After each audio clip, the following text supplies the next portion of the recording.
देवानाम भद्रा सुमतिर ऋजुयताम। बुद्धि।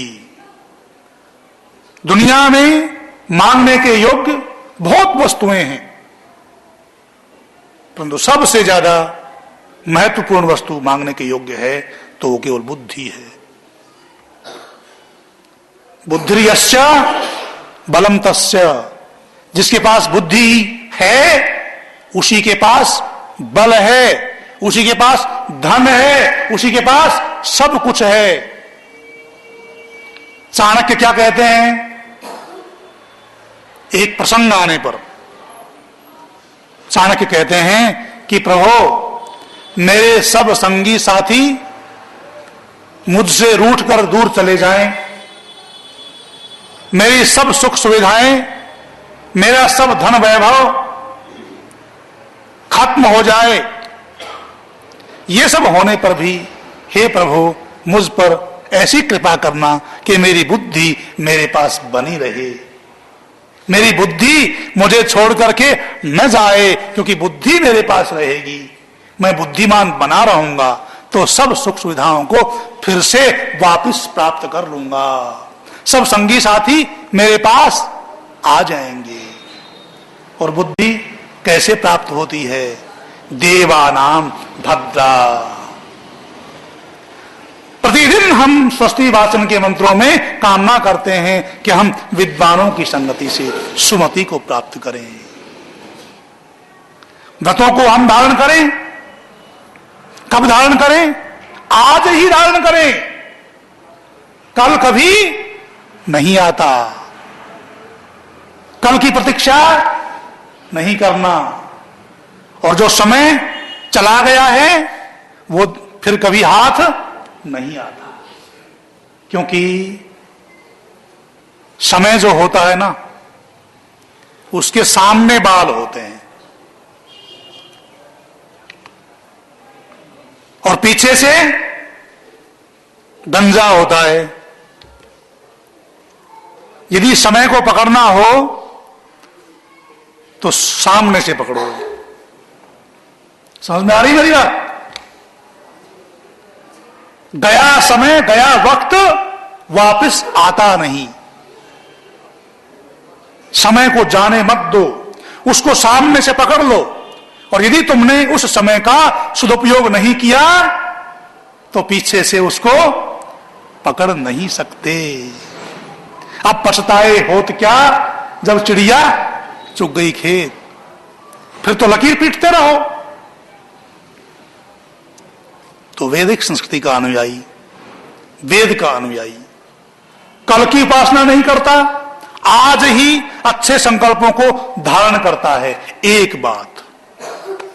दूसरी बात, केवल अपने कल्याण की कामना नहीं करता, सबके कल्याण की कामना करता है। ये जो मनुष्य का जीवन है ना, आप सब मनुष्य है ना, ये मनुष्य का जीवन क्या है? एक प्लेटफार्म है। प्लेटफार्म कहां होता है? रेलवे स्टेशन पर। रेलवे स्टेशन पर प्लेटफार्म किस लिए होता है? कि जगह जगह से ट्रेनें आती हैं, वहां यात्रियों को छोड़ती हैं और यात्री अपने अपने गंतव्य स्थान पर चले जाते हैं और ट्रेन भी आगे चली जाती है। और जो यात्री उस स्टेशन के प्लेटफार्म पर ही घूमते रहते हैं, इधर जा रहे हैं उधर जा रहे हैं, इधर उधर प्लेटफार्म पर ही घूमते रहते हैं, उन्हें क्या कहते हैं? बोलो ना। जो प्लेटफार्म पर इधर उधर भटकते रहते हैं, घूमते रहते हैं बिना किसी प्रयोजन के, उन्हें क्या कहते हैं? पागल। सड़कों पर जो भटक रहे होते हैं उसे क्या कहते हैं? बिना किसी प्रयोजन के। ये जो मनुष्य जीवन है ना, प्लेटफार्म है। इस मनुष्य जीवन में या तो उन्नति करनी होती है या पतन की तरफ जाना होता है। केवल वैसे का वैसा नहीं रहना होता। देखो, जिस भद्र की प्राप्ति की हम कामना करते हैं ना, दुरितानि पराशुव यद भद्रम तन्न आशुव। जो जो भद्र है उसकी प्राप्ति के लिए हम जो कामना करते हैं उसकी प्राप्ति के 4 प्रकार हैं। कोई भी अच्छी चीज, अच्छी वस्तु, चाहे वो पदार्थ के रूप में हो, चाहे वो अभौतिक हो, जैसे ज्ञान, ज्ञान आप प्राप्त करते हैं, बल आप प्राप्त करते हैं, धन आप प्राप्त करते हैं। ज्ञान, बल और धन, ये 3 प्रकार के धन है ना। सभी धनों में, सब प्रकार के धनों में ये 3 आप नाम ले दें तो सब धन इसमें आ जाते हैं। ज्ञान सबसे बड़ा धन है क्योंकि वो बुद्धि से प्राप्त होता है।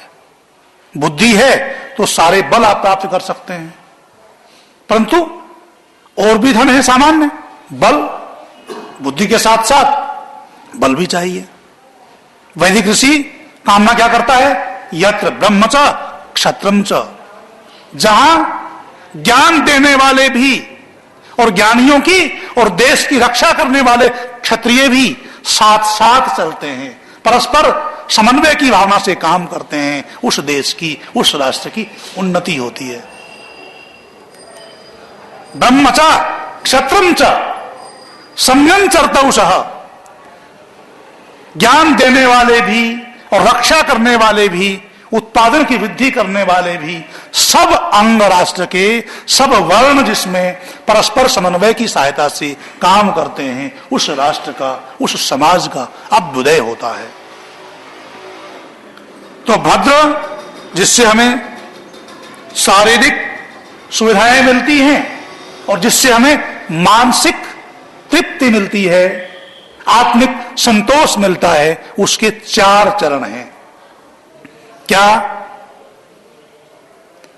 जो ज्ञान तुम्हारे पास नहीं है उसको प्राप्त करना, उसको प्राप्त करने का प्रयास करना, इसे कहते हैं अप्राप्त की प्राप्ति। जो वस्तु आपके पास नहीं है उसे प्राप्त करने का प्रयास करना, प्राप्त करना। आपके पास स्वास्थ्य आपका कमजोर है, बल आप में कम है, तो अपने उस बल को प्राप्त करना, अपने स्वास्थ्य को ठीक करना।